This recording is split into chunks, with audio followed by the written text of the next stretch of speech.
Hello, BookTube. I'm Jonathan, and something I've been thinking about as a reader is it better to read more books from less authors or less books from more authors? So, what I mean by this is, let's say you plan to read 50 books in a year.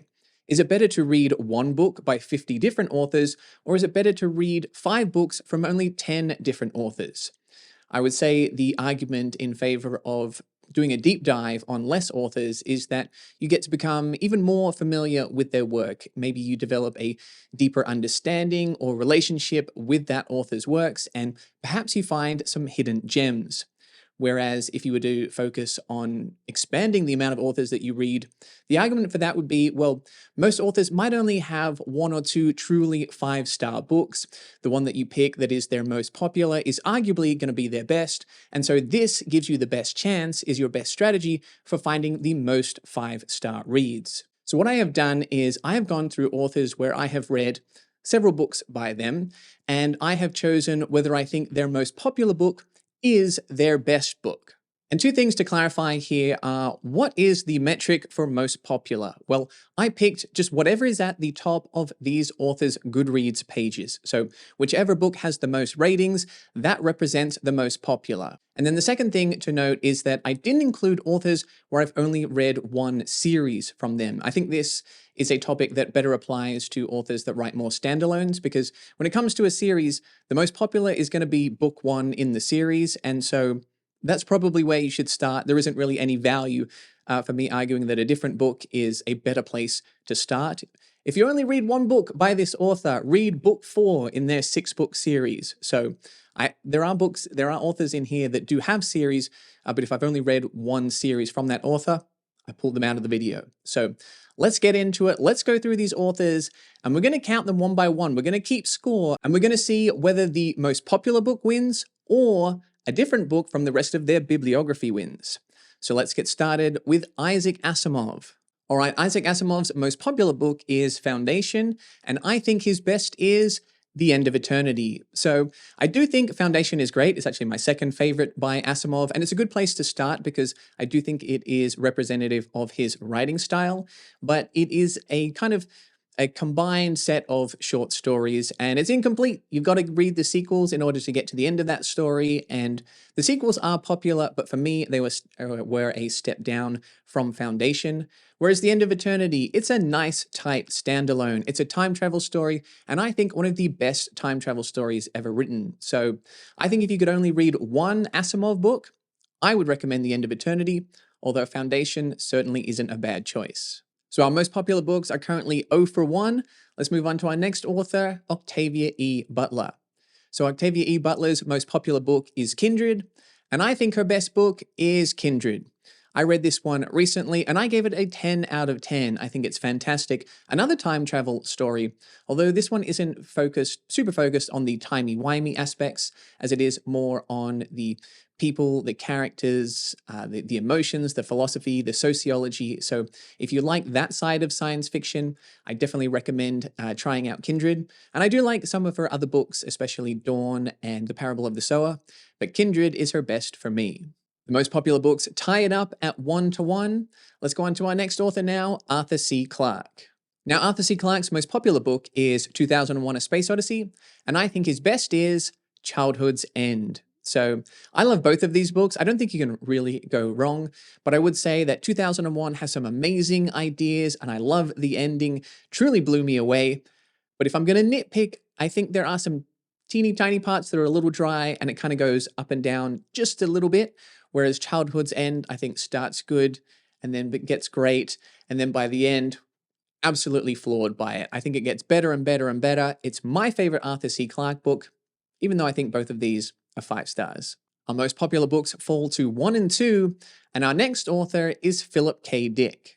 So our most popular book by Philip K. Dick is Do Androids Dream of Electric Sheep? And I think his best book is Ubik.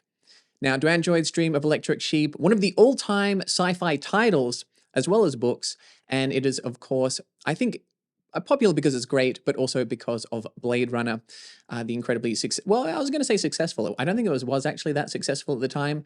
Kind of a cult classic that became more and more successful down the line. Anyway, Do Androids Dream, it's great, but Ubik this one really just clicked for me. It had all the great hallmarks of PKD's writing. It is surreal, it's trippy, it's confusing. It creates this kind of unnerving atmosphere. And the characters, while they aren't the focus, I do really like the dialogue in this. I find Ubik to be very entertaining, quite funny at times, and I absolutely loved the ending. So I think Duane Duane's Dream is a great place to start. I think it's a PKD book that is fairly readable, quite good for new PKD readers. But if you could only read one in your lifetime, I'm going Ubik. The most popular books are in a little bit of a hole now at 1 and 3. Let's see what happens with our next author, Michael Crichton. So Michael Crichton's most popular book is Jurassic Park, and I think his best book is Jurassic Park. Now this one was pretty close. I think I could make an argument for Sphere. I'm a pretty big fan of Sphere, but at the end of the day, it's hard to go past Jurassic Park. So this is another one where I think the adaptation helped, but I think even without the adaptation, I would probably bank on Jurassic Park being Michael Crichton's most popular in the long run. It's just tough to beat dinosaurs, you know? So I think this book gives you a good taste for his style, the techno thriller, and I think it's his most memorable as well. So if you're going to pick up a Crichton book, don't think you'd be making a bad choice with Jurassic Park. The most popular books move the score to 2 and 3, and for our next author we have Blake Crouch. So sticking with our subgenre of the techno thriller, we have Blake Crouch and his most popular book, Dark Matter, and I think his best book is Dark Matter. Now this is another novel that does have an adaptation. Apple TV did a series of it recently, and it was okay, but I don't think that is the reason why it is his most popular. I've read a few books from him. I also really liked Recursion, Upgrade not quite as much. Dark Matter. It's just a really fun popcorn thriller. It's fast-paced, some really cool ideas, had me kind of turning the pages, felt a little bit like a Christopher Nolan movie. So if you're looking for that kind of thing, you want kind of the modern Michael Crichton. I think Blake Crouch is doing a pretty good job of making his case for that title. And if you're going to pick one up, it should be Dark Matter. All right, the score's now tied 3-3. Let's see if we can break the tie with Alastair Reynolds. Alastair Reynolds is one of my favorite writers, and his most popular book is Revelation Space, and I think his best book is House of Suns. So I don't think Revelation Space is a bad place to start. It's a good introduction to his Revelation Space universe, which I absolutely love. But as his debut novel, I think it has a couple of minor flaws, and I think he improved as a writer over time. And even though there are some great books within the Revelation Space universe, my favorite of his is actually the standalone House of Suns. The scale is epic. The ideas are mind-blowing. I can't believe how much he packed into a single standalone novel. This is one of my favorites of all time. If you like space opera, if you like moderately to hard sci-fi, Reynolds is your guy. Try House of Suns. The most popular books fall to 3 and 4, and our next author is Dan Simmons. Now, Dan Simmons' most popular book is, of course, Hyperion, and I think his best is The Fall of Hyperion. So this is one of my more contentious opinions on the channel. This is not necessarily what the commenters want to hear, but I've got to stick up for my book. I'm a fall guy. I will take the fall for The Fall of Hyperion. I know I'm on an island with this opinion, but it's a beautiful island and it's pretty spacious. It's not very populated. So if you want to join me, swim over, grab yourself a cabana, stretch out. There's plenty of room here to enjoy yourself. You don't want to be on Hyperion Island. People are packed in there. There's barely enough space for your beach towel, all right? The Fall of Hyperion is great. I know it doesn't have the tale structure, but for me, that wasn't really the main thing that I liked about Hyperion. For me, it's just the world building, the characters, the writing, and I think the way he ties all of those storylines together in The Fall of Hyperion is just absolutely fabulous. So this isn't super helpful because it's book 2 in a series. Obviously, you have to read Hyperion first, and Hyperion is still great. This is kind of, in a way, a competition between Hyperion and Ilium, and I really like Ilium. I think if you read Hyperion and enjoy it, check out his other duology, Ilium and Olympus, but Hyperion is still better. So start with Hyperion, and then you get to the good stuff with Fall. The most popular books fall to 3 and 5. Can they claw their way back with Adria Tchaikovsky? Adria Tchaikovsky's most popular book is Children of Time, and I think his best is Children of Time. I'm a massive fan of this book. I really enjoyed the first 2/3, but it's the final third which cemented this as an all-time favorite. I really connected with the themes, the ideas on sort of an emotional level, but it's also just a great space opera with some great hard sci-fi concepts in there as well. If you don't like spiders, don't worry. I think this book can win you over, even if you are afraid of bugs. You're not a bug guy or gal. Children of Time. It's good enough to read, and it might even help you overcome your fear of spiders. Or not, but it's still a good book. That takes the score to 4 and 5, and up next we have Kurt Vonnegut. Kurt Vonnegut is my favorite writer of all time, so the bar is high for these.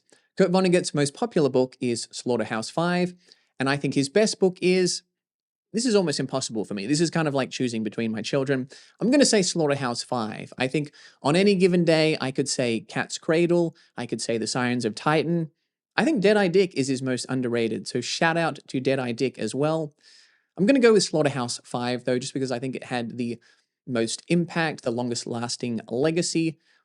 But he has so many 10 out of 10 books. Vonnegut is an author where it's pretty hard to go wrong. All his books are great, so I'm not going to push you too hard in another direction if you're interested or intrigued by a particular book of his, but if you know nothing at all about Vonnegut, you might as well start with Slaughterhouse-Five. The most popular books tie the score at 5 to 5, and that brings us to Greg Egan. So Greg Egan's most popular book is Permutation City, and I think his best book is Permutation City. This is one of my favorite books of all time. It's hard sci-fi. I didn't understand all of it, but it doesn't matter because the ideas are just so intriguing. The story just hooks you in. The character writing is great. Even though it's hard sci-fi, I was actually really enjoying the prose and the characters and the dialogue, as well as just the mind-melting, brain-breaking science in it. So you might not be a hard sci-fi fan, but I think this is just so good. You gotta try it. Just test it out for yourself. Let the science wash over you. Absorb some of it through osmosis. Maybe do some reading afterwards to try and make it all make sense. But just enjoy the experience because it is one of the all-time greats. He's also Australian too, so shout out the Aussie sci-fi authors out there. So for the first time, the most popular books take the lead with a score of 6 to 5. Can they hold on to it as we move on to Ursula K. Le Guin? Ursula K. Le Guin's most popular book is The Left Hand of Darkness, and I think her best book is The Lathe of Heaven. So I think for me, this comes down more to style than execution, because The Lathe of Heaven isn't necessarily typical of all of her work. It was, in a way, an homage to Philip K. Dick, and I really like that style. This book is surreal and trippy, and it kind of is a bit of a mystery, and it's interesting to see what directions it goes, as well as exploring some interesting themes that Ursula K. Le Guin always does. Whereas The Left Hand of Darkness is a little bit more of a methodical meditation, and I think if you connect with the ideas and the themes, you will really enjoy it, but I'm typically drawn to a little bit more of the science fiction that you might get in other books, which you get a little bit more from in The Lathe of Heaven. So I think Lathe is her best, but depending on the style, depending on what you're looking for, and also because I think it's more representative of the majority of her books, it's definitely not a bad place to start if you pick up The Left Hand of Darkness. So we're tied up at 6 apiece with just 2 authors to go, and our penultimate author is Stanislaw Lem. Stanislaw Lem's most popular book is Solaris, and I think his best book is Solaris. This is an all-time favorite for me. I think the atmosphere is great. The hard sci-fi is great. It's philosophically intriguing. I love just being immersed in this world where you're constantly learning through little tidbits, but you feel like, just true understanding is just kind of out of my grasp. And I love that feeling. I love how this book made me think. I think it is a masterwork. He does have some other great works too, but so far for me, Solaris is his pinnacle. So the most popular books have the lead, 7 to 6, with just 1 author to go. Can they hang on to it with our final author, Clifford D. Simak? So for our final most popular book, we have Clifford D. Simak's Way Station. And I think Simak's best book is Time and Again. So I love both of these books. I would give them both 5 stars. But Time and Again, I think is possibly the most underrated, underhyped, underappreciated book in all of science fiction. It's a 10 out of 10 for me. It's a time travel story, but with some incredibly powerful themes. I was thinking about this book for days, weeks, months afterwards. It's the kind of thing that you just want to finish, or when you do finish it, you just want to pick it back up again because there are so many layers to it. I really enjoyed it just on a surface level, and I also connected to it on a deeper level. read pretty much everything by Simak is good. But if you can only read one, give my guy a chance. Give time and again a read, please. So there you go. Our final score is 7-7. We are tied. The most popular book is, in my opinion, an author's best book 50% of the time. Now, I know this is a rather small sample size, but I would hazard a guess that if we were to keep going reading more and more books from more and more authors, it's probably going to stay around that mark. So, what is my takeaway from this? Well, I would say that even though I do think authors often have books that are even better than their most popular book, I think picking up their most popular book is often a good choice. As you can see, as I went through these authors, the most popular book was usually one of my favorites. Often it was my second favorite from that author, or it was the first book in a series, or even if it wasn't my favorite, I think it was representative of that author's writing style and therefore a good place for you to start. Ultimately, I don't think there is a wrong way to go about it. However you want to schedule your TBR is probably going to be the way that will work best for you.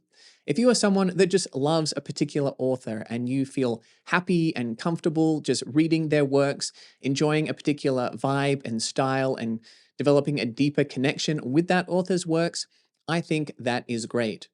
But also, if you are someone that likes trying different styles, time periods, ideas, you want as many varied things as possible, and you do just want to read one or two books from a range of different authors, I think that is a pretty valid approach to structuring your TBR, and I think you're going to have a pretty good hit rate by picking out each of these authors' most popular books.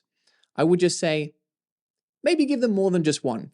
Try out two or three, especially if you like someone. Dig a little deeper because sometimes you can find some really special books, some unique books, underappreciated books, the further you go into their bibliography. So there you go. Let me know your thoughts on this, how you structure your TBR, and whether you find your favorite books from certain authors to be their most popular, or whether they end up being their hidden gems. I hope you enjoyed this video. If you did, smash or just gently click the subscribe button. And if you really enjoyed it, consider checking out the perks of becoming a Patreon member, where you can become one of my robots, androids, or cyborgs, like Nima, Anu Eden, Half-Ogre, Sakawe, Samil, Colin, and this isn't a popularity contest, Bamsis. And you can find more sci-fi content over here.